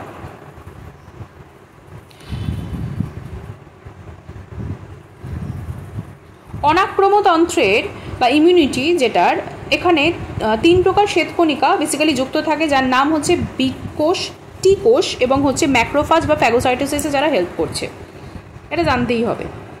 আচ্ছা, এবার আমরা চলে আসছি যে ইমিউন তন্ত্র বা ইমিউনোলজিটা কি। প্যাথোজেন প্রতিরোধ করার জন্য, প্যাথোজেন মানে কি আমি আগেই বললাম যে যেহেতু বায়ুতে প্রচুর অণুজীব রয়েছে তার মধ্যে যেগুলো রোগ সাধন করছে সেটাই হচ্ছে প্যাথোজেন। তো প্যাথোজেন প্রতিরোধ করার জন্য যে সকল প্রতিরোধ ব্যবস্থা গড়ে ওঠে তাদেরকেই একত্রে বলা হয় ইমিউন তন্ত্র বা ইমিউন সিস্টেম। প্যাথোজেন ঘটিত রোগ প্রতিরোধ বিষয়ক বিজ্ঞানকে বলা হয় হচ্ছে ইমিউনোলজি। এবার এই ইমিউনোলজির কথাতেই আমাদের প্রথমেই জানতে হবে যে what is antigen and antibody. একই সাথে অ্যান্টিজেন আর ইমিউনোজেনের মধ্যে পার্থক্যটা কী, বা এটা একই কিনা বা আলাদা কিনা। প্রথমত অ্যান্টিজেন বলতে সেই সকল বৃহদাকার কোষ অণুদের বোঝায় যারা প্রোটিন, পলিস্যাকারাইড, লিপিড কিংবা নিউক্লিক অ্যাসিড জাতীয় উপাদান দিয়ে তৈরি হচ্ছে। কোনো প্রাণীর দেহে প্রবেশ করানো হলে সেই প্রাণীর রক্তে লিম্ফোসাইট সক্রিয় হয়ে যাচ্ছে এবং তারা মানে সেই নির্দিষ্ট প্রকৃতির অ্যান্টিবডি উৎপাদন করছে। অ্যান্টিজেন হচ্ছে ফরেন পার্টিকেল, তো এরা ব্যাকটেরিয়া, ভাইরাস বা অন্য কোনো জীবাণুর মাধ্যমেও কিন্তু সুস্থ দেহে প্রবেশ করতে পারে। এখানে একটা উল্লেখযোগ্য বিষয়, এরা কিন্তু protein, polysaccharide, lipid, nucleic acid জাতীয় বিভিন্ন ধরনের হতে পারে। অ্যান্টিবডি কি অ্যান্টিজেনের প্রভাবে প্রাণীদেহে যা তৈরি হয়ে থাকে সেটাই অ্যান্টিবডি, মেইনলি এটা প্রোটিন হয়। এবার অ্যান্টিজেন এবং ইমিউনোজেনের মধ্যে পার্থক্যটা কোথায়? যে অ্যান্টিজেন ইমিউনোজেনকে একই বস্তু হিসেবে ধরা হলে এদের মধ্যে একটা বেসিক ডিফারেন্স ডেফিনেটলি রয়েছে। অ্যান্টিজেন বলতে এমন বস্তুকে বোঝায় যে অ্যান্টিবডির সাথে বিক্রিয়া করে কিন্তু সবসময় সে অ্যান্টিবডি উৎপাদন সক্ষম করতে নাও পারে। কিন্তু ইমিউনোজেন বলতে বোঝায় এমন বস্তু যা অ্যান্টিবডি উৎপাদন করে এবং তার সঙ্গে বিক্রিয়া করে, রিয়াকশন করছে। অর্থাৎ সব ইমিউনোজেন অ্যান্টিজেন কিন্তু সব অ্যান্টিজেন ইমিউনোজেন নয়। এই কারণ সব অ্যান্টিজেন কিন্তু অ্যান্টিবডি উৎপাদন করতে পারে না এবং রিয়াকশনও করে না। কিন্তু সব ইমিউনোজেন সেটা কিন্তু অবশ্যই অ্যান্টিজেন হবে, কারণ অ্যান্টিজেনের কোয়ালিটি হচ্ছে কি না, সে অ্যান্টিবডির সাথে একটা রিয়াকশন বা অ্যান্টিবডিকে উৎপাদন করতে সে সমর্থ। হ্যাপটেনের ব্যাপারে আমরা আগেও জেনেছিলাম যে সুনির্দিষ্ট কম আণবিক ওজনযুক্ত রাসায়নিক বস্তু যারা অ্যান্টিবডি উৎপাদন করতে পারে না কিন্তু পূর্বে তৈরি হওয়া অ্যান্টিবডির সাথে বিক্রিয়া করতে পারে। আবার অ্যান্টিবডি উৎপাদনে অক্ষম কোনো প্রোটিনের সঙ্গে হ্যাপটেন যুক্ত হয়ে অ্যান্টিবডি তৈরি করতে পারে। অ্যান্টিবডি উৎপাদনে অক্ষম যদি কোনো প্রোটিন থাকছে তার সাথে হ্যাপটেনটা যুক্ত হলো, তখন সে অ্যান্টিবডি উৎপাদন করতে পারছে, বাট নর্মালি একা একা সে পারছে না। এই উৎপাদিত অ্যান্টিবডি প্রোটিন এবং হ্যাপটেন উভয়ের সঙ্গেই কিন্তু বিক্রিয়া করতে পারে। এই প্রোটিনকে বাহক বলা হয়, বিকজ এখানে ক্যারিয়ারের কিন্তু একটা ভীষণভাবে ইম্পর্টেন্স রয়েছে। আমরা আগে যেটা জেনেছিলাম হ্যাপটেন সম্পর্কে সেটা আমরা এই ডেফিনেশনেই জেনেছিলাম যে বাহকের মাধ্যমে কিন্তু এটি কাজ করছে বা অ্যান্টিবডি উৎপাদন করছে। 5-হাইড্রক্সিট্রিপ্টোমাইন হ্যাপটেনের একটি কিন্তু উল্লেখযোগ্য উদাহরণ, 5-হাইড্রক্সিট্রিপ্টোমাইন। এরপরে আমরা এই যে বললাম যে অনাক্রমতন্ত্রের উপাদানের মধ্যে যেরকম রয়েছে টি কোষ, বি কোষ, তো এই যে সাপ্রেসার টি কোষের ব্যাপারে এবার চলে আসবো। এই প্রাণীর কোষদের মধ্যে এটি প্রাণীর কোষদের মধ্যে প্রতি আক্রমণের বিষয়টি নিয়ন্ত্রণ করে। কি বললাম? এটি প্রাণীর কোষদের মধ্যে প্রতি আক্রমণের বিষয়টি নিয়ন্ত্রণ করে, অর্থাৎ একই প্রাণীর নিজস্ব অ্যান্টিজেনের সাথে অ্যান্টিবডির বিক্রিয়া হতে বাধা দিচ্ছে। একই প্রাণীর নিজস্ব যে অ্যান্টিজেন থাকছে তার সাথে অ্যান্টিবডির রিয়াকশনে বাধা দিচ্ছে। এবার চলে এসেছি আমরা হিউমেরাল ইমিউনিটির ক্ষেত্রে। দেহের মধ্যে প্রবিষ্ট প্যাথোজেন অ্যান্টিজেন রূপে কাজ করলে সেই অ্যান্টিজেনের প্রভাবে নির্দিষ্ট অ্যান্টিবডি গঠিত হয়। অ্যান্টিজেন অ্যান্টিবডির মাধ্যমে ঘটিত যে অনাক্রমতাটা থাকছে, কি বললাম যে দেহের মধ্যে প্রবিষ্ট প্যাথোজেন অ্যান্টিজেন রূপে কাজ করলে সেই অ্যান্টিজেনের প্রভাবে নির্দিষ্ট অ্যান্টিবডি গঠিত হলো, মানে বাইরে থেকে এলো প্যাথোজেন, অ্যান্টিজেন রূপে কাজ করছে সেটি, এবার অ্যান্টিবডি তার ফলে তৈরি হলো, তার মাধ্যমে অ্যান্টিজেন এবং অ্যান্টিবডির যে রিয়াকশনটা হচ্ছে বা তার মাধ্যমে ঘটিত যে অনাক্রমতাটা হচ্ছে সেটাই হচ্ছে হিউমেরাল ইমিউনিটি। এবার এই জন্মগত হিউমেরাল ইমিউনিটি রয়েছে, সেটা কি যে শিশু ভূমিষ্ঠ হওয়ার সাথে সাথে তার মধ্যে 2 প্রকারের ইমিউনিটি দেখা যায়। এই অনাক্রমতার কারণ নির্ভর করে নবজাতকের রক্তের শ্বেতকণিকা এবং ম্যাক্রোফাজের ওপর। লালারসে উপস্থিত লাইসোজাইম, পাকস্থলী উপস্থিত HCl, মানুষের এবিও রক্ত বিভাগের মধ্যে সিরামে উপস্থিত অ্যান্টিবডিগুলো এবং লিম্ফোসাইট ছাড়া অন্যান্য শ্বেতরক্ত কণিকাগুলো জন্মগত অনাক্রমতার নিদর্শন। যেমন মানুষ কাউপক্স দ্বারা আক্রান্ত হয় না, তাকে জন্মগত হিউমেরাল অনাক্রমতা বলা হয়, যে এটা হবেই না। আর অর্জিত অনাক্রমতা আগেই বলেছি যে দেহের বহিরাগত অপরিচিত ক্ষতিকারক বস্তুর প্রবেশের কারণে দেহের অভ্যন্তরে যে প্রতিরোধ ব্যবস্থা গড়ে উঠছে সেটাই হচ্ছে অ্যাকুয়ার্ড ইমিউনিটি। আমরা এইডস সংক্রান্ত আগের ক্লাসে আলোচনা কিছুটা করেছি, এইচআইভি ফুল ফর্ম এগুলো নিয়ে একটু আলোচনা করেছি, কিন্তু একটু ডিটেলসে চলে যাব।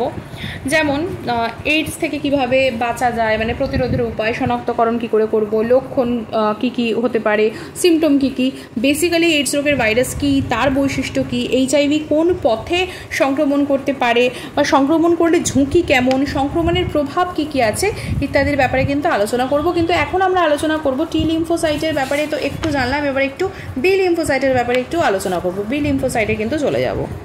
আমরা জেনেছি যে লিম্ফোসাইট কোষ রক্তকণিকা উৎপাদনকারী স্টেম কোষ থেকে উৎপন্ন হচ্ছে। এই কোষগুলো থাইমাস গ্রন্থিতে পরিণত লাভ করে, সেটাই হচ্ছে টি লিম্ফোসাইট, যেটা থাইমাস গ্রন্থিতে পরিণত লাভ করছে।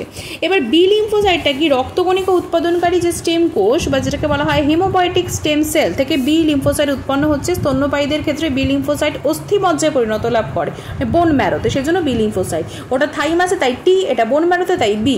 লসিকাতন্ত্রে লসিকা গুটিতে নিত হয়। এখানে সঞ্চয় থাকছে রোগ সংক্রমণ প্রতিরোধের জন্য রক্তে প্রবেশ করছে। বিজ্ঞানীরা প্রথমে মুরগির বার্সা ফ্যাব্রিসি নামক অঙ্গে এদের সন্ধান পান, সেখান থেকে এদের বি কোষ নাম দেওয়া হয়।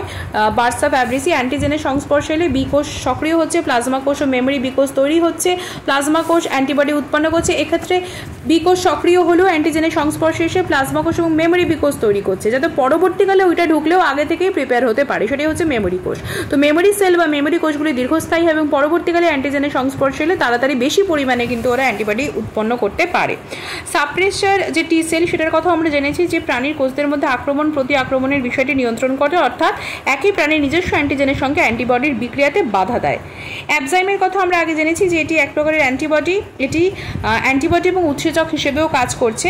ম্যাক্রোফাজের ব্যাপারে একটু জেনে নিই। রক্তের মনোসাইট থেকে কিন্তু এটা উৎপন্ন হচ্ছে, বিভিন্ন কলাকোষে অবস্থান করে, এটা হচ্ছে তার সোর্স। এরা জীবাণুকে আত্মসাৎ করে বিনষ্ট করছে, মানে ফ্যাগোসাইটোসিস পদ্ধতিতে। বি লিম্ফোসাইট কর্তৃক যে অ্যান্টিবডি তৈরি হয় সেগুলো দেহে নিঃসৃত হয় কিংবা বি কোষের বহিঃগাত্রে যুক্ত থাকছে। যখন অ্যান্টিজেন প্রবেশ করছে তখন অ্যান্টিবডি তাদের সাথে বিক্রিয়া করে অ্যান্টিজেন অ্যান্টিবডি গঠন করছে। কি বললাম, যখন অ্যান্টিজেন প্রবেশ করে তখন অ্যান্টিবডি তাদের সাথে বিক্রিয়া করে অ্যান্টিজেন অ্যান্টিবডি যৌগ কমপ্লেক্স, অ্যান্টিজেন অ্যান্টিবডি কমপ্লেক্স গঠন করে। ম্যাক্রোফাজ এই যৌগকে আত্মসাৎ করে ধ্বংস করে, সেটাই হচ্ছে ফ্যাগোসাইটোসিস প্রক্রিয়া। এরপরে আমরা একটু অ্যান্টিবডির যে গঠন সেই বিষয়ে একটু চলে আসি। সাধারণত প্রতিটি অ্যান্টিবডি 4 প্রকারের পেপটাইড শৃঙ্খল দ্বারা গঠিত, যেখানে দুটি সম আকৃতির হালকা শৃঙ্খল বা এল শৃঙ্খল বলে এবং দুটি ভারী শৃঙ্খল বা এইচ শৃঙ্খল বা হেভি চেইন বলা হয় সেটা থাকে। প্রতিটি পলিপেপটাইড শৃঙ্খলের একটি করে অ্যামাইনো এবং কার্বক্সি প্রান্ত থাকছে। অ্যামাইনো প্রান্তটি যে অংশ থাকে তাকে বলা হয় পরিবর্তনশীল বা যেটাকে বলা হয় ভ্যারিয়েবল অঞ্চল বা সংক্ষেপে ভি অঞ্চল। আর কার্বক্সি প্রান্ত সেটা হচ্ছে ভ্যারিয়েবল নয়, সেটা হচ্ছে একই রকম থাকছে, কনস্ট্যান্ট থাকছে, তাকে বলা হয় ধ্রুবক অঞ্চল বা সি অঞ্চল। প্রতিটি অ্যান্টিবডি তাদের এইচ এবং এল অর্থাৎ হেভি এবং লাইট শৃঙ্খলের অঞ্চলে অবস্থিত কয়েকটি মাত্র অ্যামিনো অ্যাসিডের সাহায্যে অ্যান্টিজেনের সাথে কিন্তু বিক্রিয়া করছে। অ্যান্টিবডি দুটি ভারী শৃঙ্খলের প্রথম এবং দ্বিতীয় সি অঞ্চলের মাঝে একটা হিঞ্জ থাকে, মানে একটা সন্ধি অঞ্চল থাকে। এই অঞ্চলটি উৎসেচক এবং রাসায়নিক বিক্রিয়ায় কিন্তু সাড়া দেয়। কি বললাম, অ্যান্টিবডির দুটি ভারী শৃঙ্খলের প্রথম এবং দ্বিতীয় সি অঞ্চলের মাঝে, সি অঞ্চল মানে কনস্ট্যান্ট অঞ্চল, তার মাঝে একটা সন্ধি অঞ্চল বা হিঞ্জ থাকে, সেটা উৎসেচক এবং রাসায়নিক বিক্রিয়ায় সাড়া দিচ্ছে। ইমিউনোগ্লোবুলিন অণুর দুটি এইচ শৃঙ্খলের মধ্যে এবং দুটি এল শৃঙ্খলের মধ্যে একাধিক কিন্তু ডাইসালফাইড বন্ড থাকছে। ইমিউনোগ্লোবুলিন অণুর দুটি হেভি চেইন এবং দুটি লাইট চেইনের মধ্যে একাধিক ডাইসালফাইড বন্ড থাকছে। ইমিউনোগ্লোবুলিনের কথা যে বললাম, ইমিউনোগ্লোবুলিনের ক্ষেত্রেও কিন্তু 5টা প্রভেদ রয়েছে, যেরকম আইজিজি, আইজিএম, আইজিএ, আইজিই এবং আইজিডি। আইজিজি এর ক্ষেত্রে আণবিক ওজন যদি আমরা দেখি তাহলে এখানে হচ্ছে প্রায় আইজিজির ক্ষেত্রে 1,50,000 ডালটন, আইজিএম এর ক্ষেত্রে 9 লাখ, আইজিএ এর ক্ষেত্রে 1,60,000, আইজিই এর ক্ষেত্রে 2 লাখ, আইজিডি এর ক্ষেত্রে 1,85,000। প্লাসেন্টা ভেদ করার ক্ষমতা আইজিজি এর আছে, আইজিএম, আইজিএ, আইজিই এবং আইজিডি এর নেই। তাহলে আইজিজি এর শুধুমাত্র প্লাসেন্টা ভেদ করার ক্ষমতা রয়েছে, আর বাকি 4টে ইমিউনোগ্লোবুলিনের কিন্তু নেই। ম্যাক্রোফাজের সাথে সংযুক্তি আইজিজি এবং আইজিএ এর হয়, কিন্তু আইজিএম, আইজিই এবং আইজিডি এর হয় না। কাজের ক্ষেত্রে বলতে গেলে মাইক্রো অর্গানিজমের সাথে বিক্রিয়া করছে আইজিজি, গ্লোবিউলিন, আইজিএম প্রাথমিক প্রতিরোধ ব্যবস্থা তৈরি করছে, আইজিএ দেহের বহির্ভাগকে রক্ষা রক্ষা করছে, আইজি ত্বককে সুরক্ষিত রাখছে এবং আইজিডি বি লিম্ফোসাইটের গাত্রে এটি থাকছে। এরপর আমরা চলে আসছি কোষ নিয়ন্ত্রিত অনাক্রমতার ব্যাপারে। এই পদ্ধতিতে অনাক্রম ক্ষমতাযুক্ত টি লিম্ফোসাইটের সাহায্যে অ্যান্টিজেনকে বিনষ্ট করা হয়। এর একাধিক লক্ষ্যবস্তু থাকে, মানে টার্গেট সেল থাকছে। কোষমধ্যস্থ জীবাণু ধ্বংস করা, টিউমার কোষদের বিনষ্ট করা, প্রতিস্থাপিত কলা পরিত্যাগ করা বা গ্রাফট রিজেকশন, বিলম্বে হওয়া হাইপারসেন্সিটিভ বিক্রিয়ার মাধ্যমে অনাক্রমতা সৃষ্টি হয়। কোষ নিয়ন্ত্রিত অনাক্রমতার জন্য দু রকমের প্রতিরক্ষা ব্যবস্থা নেওয়া হয়। একটি ব্যবস্থায় লিম্ফোকাইনদের নিঃসরণ করা হয় এবং অপর ব্যবস্থায় কোষের সাহায্যে জীবাণু ধ্বংস করা হয়। একটা হচ্ছে হিউমেরাল অনাক্রমতা, যেটা আগেই বললাম, যেটা জন্মগত হিউমেরাল অনাক্রমতা। কি বললাম যে শিশু ভূমিষ্ঠ হওয়ার সাথে সাথে তার মধ্যে দু প্রকারের অনাক্রমতা দেখা যায়। এই অনাক্রমতার কারণ নির্ভর করে নবজাতকের রক্তের শ্বেতকণিকা ম্যাক্রোফাজের ওপর, লালারসে উপস্থিত লাইসোজাইম, পাকস্থলীতে উপস্থিত হাইড্রোক্লোরিক অ্যাসিড, মানুষের এবীয় রক্ত বিভাগের মধ্যে সিরামে উপস্থিত অ্যান্টিবডিগুলো এবং লিম্ফোসাইট ছাড়া অন্যান্য শ্বেতকণিকাগুলো জন্মগত অনাক্রমতার নিদর্শন। যেরকম মানুষের গো বসন্ত হয়ই না। জন্মগত হিউমেরাল অনাক্রমতা হচ্ছে এটি। আর কোষ নিয়ন্ত্রিত অনাক্রমতা যেটা হচ্ছে কোষ নির্ভর, মানে টি লিম্ফোসাইটের সাহায্যে অ্যান্টিজেনকে বিনষ্ট করা হয়। একাধিক লক্ষ্যবস্তু থাকে, কোষ মধ্যস্থ জীবাণু ধ্বংস করা, টিউমার কোষদের বিনষ্ট করা, প্রতিস্থাপিত কলা পরিত্যাগ করা, বিলম্বে হওয়া হাইপারসেন্সিটিভ বিক্রিয়ার মাধ্যমে অনাক্রমতা সৃষ্টি হচ্ছে। কোষ নিয়ন্ত্রিত অনাক্রমতার জন্য দু রকমের প্রতিরক্ষা ব্যবস্থা নেওয়া হয়। একটি ব্যবস্থায় লিম্ফোকাইনিনদের নিঃসরণ করা হয় এবং অপর ব্যবস্থায় কোষের সাহায্যে জীবাণু ধ্বংস করা হয়। অনাক্রমতার মধ্যে একটা তো হচ্ছে সক্রিয় অনাক্রমতা থাকছে, একটা হচ্ছে নিষ্ক্রিয় অনাক্রমতা থাকছে। তার আগে বলি, এখানে এই যে টি লিম্ফোসাইটের ক্ষেত্রে আলোচনা করতে গিয়েই আমরা যেটা বললাম যে এই যে হাইপার সেন্সিটিভিটি ব্যাপারটা, হোয়াট ইজ দ্যাট? অতি সংবেদী বা হাইপার সেন্সিটিভিটি বলতে কি বোঝানো হয়? অত্যাধিক অনাক্রমতাজনিত প্রতিক্রিয়া বা কোনো ব্যক্তিকে ক্ষতিগ্রস্ত করে তাকে অতি সংবেদী বা হাইপার সেন্সিটিভিটি সেটা বলা হচ্ছে। তো মেইনলি এটা দু প্রকারের হয়, একটা হচ্ছে ইমিডিয়েট বা যাকে বলা হয় তাৎক্ষণিক, আরেকটা হচ্ছে বিলম্বিত। তাৎক্ষণিক বা ইমিডিয়েট হাইপারসেন্সিটিভিটি অ্যান্টিবডি বা ইমিউন কমপ্লেক্সের মাধ্যমে ঘটছে। সেটা হচ্ছে মেইনলি তিন রকমের, টাইপ 1, টাইপ 2, টাইপ 3। আর বিলম্বিত হাইপারসেন্সিটিভিটি যেটা TDTH কোষ, ডিলেড টাইপ হাইপারসেন্সিটিভিটির মাধ্যমে এটা ঘটছে। আচ্ছা, সক্রিয় নিষ্ক্রিয়তা এবার চলে আসছি। সক্রিয়র ক্ষেত্রে যেটা হচ্ছে যে ভ্যাকসিন এবং টক্সয়েড গ্রহণ করার ফলে যে প্রতিরক্ষা ব্যবস্থা গড়ে ওঠে, এটা হচ্ছে কৃত্রিম সক্রিয় অনাক্রমতা। যেমন টিটেনাস টক্সয়েডের সাহায্যে টিটেনাসের বিরুদ্ধে অ্যান্টিবডি তৈরি করা হয়। পোলিও, হেপাটাইটিস বি ভ্যাকসিনও এইভাবে ব্যবহৃত হচ্ছে। আর নিষ্ক্রিয় অনাক্রমতা হচ্ছে অন্য মানুষ বা প্রাণীর দেহে কোনো নির্দিষ্ট জীবাণুর বিরুদ্ধে উৎপন্ন অ্যান্টিবডি রোগাক্রান্ত মানুষের দেহে সঞ্চালনের ফলে তার শরীরে সাময়িক অনাক্রমতা সৃষ্টি হচ্ছে। এদের সাহায্যে যে রোগ প্রতিরোধ ক্ষমতা সৃষ্টি হয় তাকে কৃত্রিম নিষ্ক্রিয় অনাক্রমতা বলে, যেটা হচ্ছে অ্যান্টি টিটেনাস সিরাম বা ATS বা অ্যান্টি ভেনাম সিরাম। মানুষের মধ্যে উপস্থিত দুটি নিউক্লিয়াসবিহীন কোষ হচ্ছে এরিথ্রোসাইট, রেটিকিউলোসাইট। এই রেটিকিউলোসাইটটা হচ্ছে পরিণত ইরিথ্রোসাইটের পূর্বের দশা। কেরাটিনযুক্ত স্কোয়ামাস এপিথেলিয়াল কোষ ও নিউক্লিয়াসবিহীন, এগুলোর ওপর কেরাটিনের মতো বস্তু জমা থাকে। এগুলি স্ট্র্যাটিফাইড এপিথেলিয়ামে কয়েকটি স্তরে বর্তমান, যেমন পায়ের তলার অংশ, সোল অফ দ্য ফুট, এটা কিন্তু নিউক্লিয়াসবিহীন কেরাটিনযুক্ত স্কোয়ামাস এপিথেলিয়াল। হিমোলাইটিক অ্যানিমিয়া রোগীদের ক্ষেত্রে যে বার কোষ পাওয়া যায় বা বার সেলস পাওয়া যায় সেটাও কিন্তু নিউক্লিয়াসবিহীন। তাহলে কি ইরিথ্রোসাইট, রেটিকিউলোসাইট, এছাড়া যেটা থাকছে সেটা হচ্ছে কেরাটিনয়েড স্কোয়ামাস এপিথেলিয়াল। এছাড়া হিমোলাইটিক অ্যানিমিয়ার ক্ষেত্রে যে বার সেলগুলো থাকছে সেগুলো হচ্ছে নিউক্লিয়াসবিহীন। ফাইব্রিনোলাইসিন এবং ইন্টারফেরন সম্পর্কে একটু জানবো। প্লাজমা প্রোটিনে বর্তমান ইউগ্লোবিউলিন ফাইব্রিনোলাইসিন সক্রিয় হলে যা উৎপন্ন হয় সেটা হচ্ছে ফাইব্রিনোলাইসিন বা প্লাজমিন। এট্রিপসিন সদৃশ একটি প্রোটিন ভঙ্গকারী উৎসেচক বা প্রোটিওলাইটিক উৎসেচক। ফাইব্রিন তন্তু অন্যান্য রক্ততঞ্চনকারী বস্তু ফাইব্রিনোজেন ফ্যাক্টর 5, 7, প্রথমবিন ফ্যাক্টর 12 গুলোকে পাচিত করছে। মহিলাদের মাসিক রজস্রাবের তরল স্বাভাবিকভাবে তঞ্চিত থাকে, কারণ এক্ষেত্রে এন্ডোমেট্রিক বস্তুর সঙ্গে ফাইব্রিনোলাইসিন কিন্তু নিঃসৃত হচ্ছে। মহিলাদের মাসিক রজস্রাবের তরল স্বাভাবিকভাবে তঞ্চিত থাকে, কারণ এক্ষেত্রে এন্ডোমেট্রিক মানে এন্ডোমেট্রিয়াম বেসিক্যালি, তো এন্ডোমেট্রিক বস্তুর সাথে ফাইব্রিনোলাইসিনটা নিঃসৃত হচ্ছে, স্বাভাবিকভাবে সেটা তঞ্চিত থাকছে। ফাইব্রিনোলাইসিন নিয়েও কিন্তু আগের ক্লাসে আমরা আলোচনা করেছি। এরপর ভীষণ ইন্টারেস্টিং ইন্টারফেরন, ইমিউনিটির মধ্যে এটা সম্পর্কে জানতেই হবে, এটা পড়তে হবে। ইন্টারফেরন এক রকমের গ্লাইকোপ্রোটিন বিশিষ্ট সাইটোকাইন। যে সকল কোষগুলো অন্য কোষে ভাইরাস বিরোধী অবস্থা উদ্দীপিত করে তাদের দ্বারা এর উৎপন্ন বা খরিত হচ্ছে। ইন্টারফেরন উদ্দীপনের শ্রেণী MSC, শ্রেণী টু MHC মানে MHC1 MHC2 অণুগুলোর প্রকাশ বৃদ্ধি পাচ্ছে। NK কোষ ন্যাচারাল কিলার সেলের সক্রিয়তা বৃদ্ধি পাচ্ছে। যদি ক্লাস 1 মানে MSC সেটা যদি বৃদ্ধি পাচ্ছে, CD8+ কোষগুলোর প্রতি অ্যান্টিজেনের প্রদর্শন বৃদ্ধি পাচ্ছে। অ্যান্টিজেনের বর্ধিত প্রদর্শনের ফলে APC বা অ্যান্টিজেন প্রেজেন্টিং সেল কোষগুলি সাইটোটক্সিক টি কোষকে উদ্দীপিত করছে এবং বেশি কার্যকরী বা ফলপ্রসূ হচ্ছে। ইন্টারফেরন আর বা IFNR ম্যাক্রোফেজ ডেনড্রাইটিক কোষের ওপর শ্রেণী 2 MSC বা মেজর হিস্টোকম্প্যাটিবিলিটি কমপ্লেক্স এর বৃদ্ধি করছে, প্রকাশকে বৃদ্ধি করছে। বিভিন্ন রোগের চিকিৎসায় বিভিন্ন ধরনের ইন্টারফেরন ব্যবহৃত হয়, যেরকম interferon alpha hepatitis B, hepatitis C এর চিকিৎসায় ব্যবহৃত হয়। ইন্টারফেরন বিটা মাল্টিপল স্ক্লেরোসিস রোগে ব্যবহৃত হয়। যেটা গামা থাকছে সেটাও বিভিন্ন রোগের ক্ষেত্রে ব্যবহৃত হয়। এগুলো সম্পর্কে কিন্তু আমরা আগেই জেনেছি।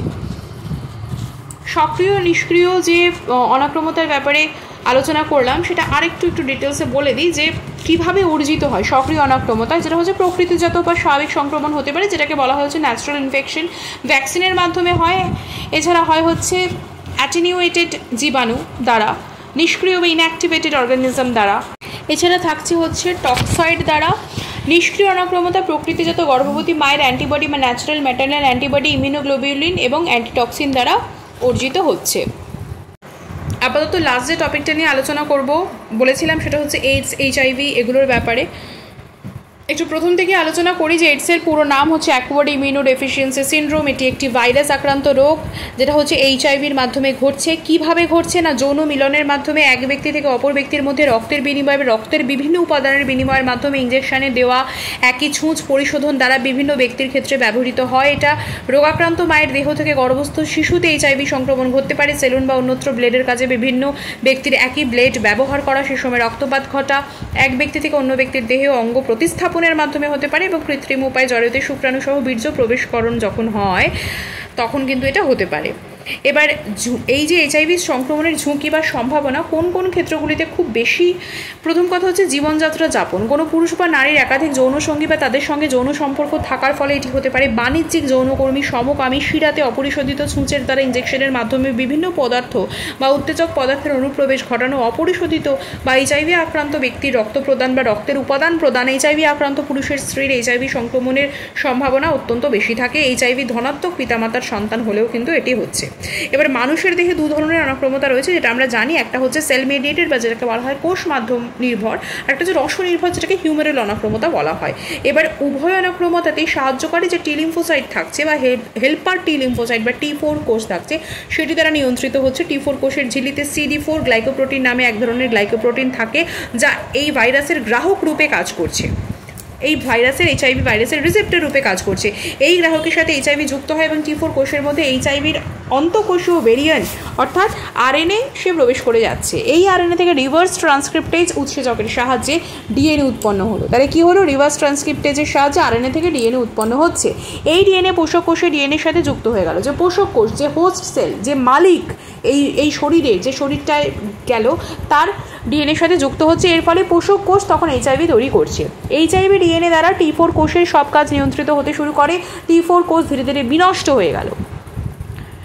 HIV DNA দ্বারা T4 কোষের সকল কাজ নিয়ন্ত্রিত হচ্ছে। এবার T4 আস্তে আস্তে নিজেই বিনষ্ট হয়ে যাচ্ছে। ফলে দেহের কোষ মাধ্যম এবং রস নির্ভর অনাক্রমতা নষ্ট হয়ে যায়। এর ফলে HIV আক্রান্ত ব্যক্তি নিউমোনিয়া, যক্ষা, উদরাময়, meningitis, retinitis, Kaposi's sarcoma, lymph adenopathy প্রভৃতি রোগের সম্ভাবনা বৃদ্ধি পায়। অবশেষে সামান্য রোগ সংক্রমণেও কিন্তু সেই ব্যক্তির মৃত্যু ঘটতে পারে। এবার এই HIV সংক্রমণের রোগের লক্ষণগুলি প্রকাশের বিভিন্ন দশা রয়েছে, যেরকম প্রাথমিক বা হঠাৎ সংকটজনক বা প্রাইমারি বা অ্যাকিউট দশা। একটা হচ্ছে মধ্যবর্তী বা সুপ্ত দশা, যেটাকে মিডল বা ল্যাটেন্ট ফেজ বলা হয়। একটা হচ্ছে অন্তিম অনাক্রমতার অভাবজনিত বা যেটাকে বলা হয় লেট অ্যান্ড ইমিউনোডেফিসিয়েন্সি ফেজ।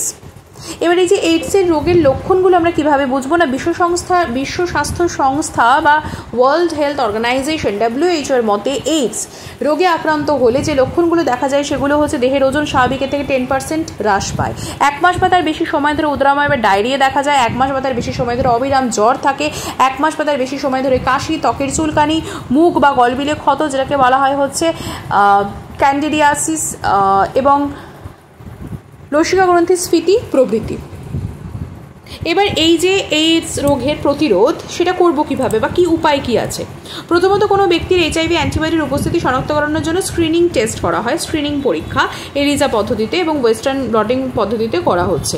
এবার এইডস রোগ বিস্তার প্রতিরোধের কয়েকটি যেটা উল্লেখযোগ্য বিষয় হচ্ছে একাধিক যৌনসঙ্গীর সাথে যৌন মিলন উচিত নয়, পুরুষদের কন্ডোম ব্যবহার করা উচিত, ব্লাড ব্যাংকে রক্ত সংগ্রহের সময় এইচআইভি পরীক্ষা করা বিশেষভাবে প্রয়োজন, এইচআইভি ধনাত্মক ব্যক্তির রক্ত সংগ্রহ করা উচিত নয়, একই ছুঁচ দ্বারা একাধিক ব্যক্তির রক্ত সংগ্রহ করা উচিত নয়, ছুঁচ সহ ডিসপোজেবল সিরিঞ্জ ব্যবহার করা উচিত, ব্যবহারের পর ওই সিরিঞ্জ এবং ছুঁচ নষ্ট করে দেওয়া উচিত, রক্ত, বিভিন্ন দেহ তরল, বীর্য প্রভৃতি নিয়ে কাজ করার সময় স্বাস্থ্যকর্মী এবং বীক্ষণাগারের কর্মীদের হাতে গ্লাভস ব্যবহার করা উচিত, হাত ও সংলগ্ন দেহ সাবান, রেকটিফাইড স্পিরিট দিয়ে ধুয়ে নেওয়া প্রয়োজন, শল্য চিকিৎসকের জন্য ব্যবহৃত ছুরি, কাঁচি, সেলুনে দাড়ি কামানোর যন্ত্র, ব্লেড প্রভৃতি নির্বীজকরণ করে ব্যবহার করা উচিত, জনসাধারণের জন্য এইডস ও তার প্রতিরোধে সচেতনতা গড়ে তোলা বিশেষভাবে প্রয়োজন, মানুষের মধ্যে এই রোগ সম্বন্ধে যে সকল ভুল ধারণা আছে সেগুলো দূর করা বিশেষভাবে প্রয়োজন, জানা প্রয়োজন যে হাঁচি, কাশি, মশার কামড়, প্রস্রাবাগার ব্যবহার, টেলিফোনের ব্যবহার, একসঙ্গে খেলাধুলো, ট্রামে, বাসে পাশাপাশি ভ্রমণ, একই কক্ষে আক্রান্ত ব্যক্তির সাথে বসবাস, চুম্বন প্রভৃতি দ্বারা কিন্তু এইচআইভি সংক্রমিত হয় না। বর্তমানে প্রতি বছর ডিসেম্বর মাসের 1 তারিখ বা 1 তারিখে বিশ্ব এইডস প্রতিরোধ দিবস হিসেবে কিন্তু পালিত হয়। এইডস রোগের ভাইরাসের যে বৈশিষ্ট্যটা, সেই ভাইরাসের বৈশিষ্ট্য সম্পর্কে আমরা জেনে আজকের ক্লাসটি এখানে শেষ করব। এইডস রোগ বা যেটা হচ্ছে অ্যাকুয়ার্ড ইমিউনোডেফিসিয়েন্সি সিনড্রোম, অ্যাকুয়ার্ড করা হয়েছে ইমিউনোডেফিসিয়েন্সি যাতে হচ্ছে সেই সিনড্রোমটাই, যেটা হচ্ছে হিউম্যান ইমিউনোডেফিসিয়েন্সি ভাইরাস দ্বারা। HIV-1, HIV-2 এই দুটি ধরনের ভাইরাসে কিন্তু এইডস রোগের কারণ। এইচআইভি একটি গুরুত্বপূর্ণ টি কোষ বা লিম্ফোট্রপিক রেট্রো ভাইরাস। এটি রেট্রো ভাইরাসের উপগোত্র বা সাবগ্রুপ, লেন্টি ভাইরাসের অন্তর্গত এক ধরনের আরএনএ ভাইরাস। এটি ধীরে সংক্রমিত হয় এবং রোগ সঞ্চার থেকে রোগ প্রকাশের কাল বা যেটাকে বলা হয় ইনকিউবেশন পিরিয়ড এর হচ্ছে দীর্ঘ। এর গুরুত্বপূর্ণ বৈশিষ্ট্য হচ্ছে আরএনএ থেকে ডিএনএ উৎপন্ন করতে পারে। এটি বিপরীত প্রতিলিপিকরণ প্রক্রিয়া বা মানে অপোজিট রেপ্লিকেশন হচ্ছে, রিভার্স রেপ্লিকেশন হচ্ছে, রিভার্স ট্রান্সক্রিপ্টেজ উৎসেচক এখানে থাকছে। এইচআইভির বার যে আকৃতি বার শেপড টাইপ ডি কোর রয়েছে, যা চারিদিকে ঘিরে থাকে একটি আবরণীয় ভাইরাস নির্দিষ্ট গ্লাইকোপ্রোটিনগুলো যেগুলো থাকছে, সে গ্লাইকোপ্রোটিন তো থাকছেই। এইচআইভি জিনোমে মানে অনেকগুলো জিন যেখানে একত্রিত হচ্ছে, সেই জিনোমে দুটি একই আকারের একতন্ত্রী আরএনএ থাকছে। এবার এতে 3টি বিশেষ রেট্রোভাইরাস জিন থাকছে, GAG, POL, ENV। এরা একটি গঠনগত প্রোটিনগুলি এনকোড করছে। এদের 6টি নিয়ন্ত্রণকারী জিন থাকছে, মানে তাদেরকেও রেগুলেট করছে 6টা জিন। তার মধ্যে 2টি ট্যাট এবং আরইভি প্রতিলিপিকরণের জন্য প্রয়োজন, অন্য 4টি যেটা হচ্ছে NEF, VIF, VPR এবং VPU প্রতিলিপিকরণের জন্য প্রয়োজন হয় না। এদেরকে বলা হয় অ্যাক্সেসরি জিন বা সহযোগী জিন। তার মানে একটা থাকছে হচ্ছে নিয়ন্ত্রণকারী জিন এবং আরেকটা থাকছে হচ্ছে অ্যাক্সেসরি জিন বা সহযোগী জিন। এই হচ্ছে আপাতত এই ভাইরাসের বৈশিষ্ট্য। তাহলে আজকের ক্লাস এইটুকুই। আপনাদের ভালো লাগলে শেয়ার করতে পারেন, কিছু কমেন্ট করতে পারেন, না ভালো লাগলেও জানাবেন। আর দ্বিতীয়ত হচ্ছে যে এই মানে টপিকটা এতটাই বড়, এটার কিন্তু এখনও এন্ড হয়নি, কারণ সময় অনেকটা হয়ে গেছে, প্রায় আরও 1 ঘন্টা চলে গেল। কিন্তু আমরা 3rd পার্টটা আনবো, যেখানে আমরা আরও কিছু মানে চ্যাপ্টার ওয়াইজ কিছু রিভিশন টাইপের থাকবে, সেগুলো আমরা আলোচনা করব। কারণ এটা বারবার যত আমরা শুনবো, যত আমরা পড়বো, মুখস্থ করবো, তত বেশি কিন্তু মেমোরাইজ হবে। তো সেই জন্য আরও একটা ক্লাস এর পেছনে থাকবে, 3rd ক্লাস থাকবে। আপাতত আমরা সার্কুলেটরি সিস্টেম বা রেসপিরেটরি সিস্টেমে এবার চলে আসব। তারপরে 2-3টে ক্লাস আলোচনার পরে আবারও আমরা এখানে ফিরে আসব, যাতে আগে যেগুলো আমরা পড়েছি সেগুলো আবার রিভাইজ হয়ে যায় এবং যাতে মনে থাকার সুবিধা হয়। সেই জন্য আমরা কিছুটা গ্যাপ দেবো এই ক্লাসটার ক্ষেত্রে, আরও 2-3টে ক্লাস করে তারপরে আবার এই টপিকে আমরা ঢুকবো এবং তারপরে আমরা এমসিকিউতে কিন্তু চলে আসবো, এমসিকিউ পার্টটা আলোচনা করব। ভালো থাকবেন, সুস্থ থাকবেন এবং সকলকে ভালো রাখবেন।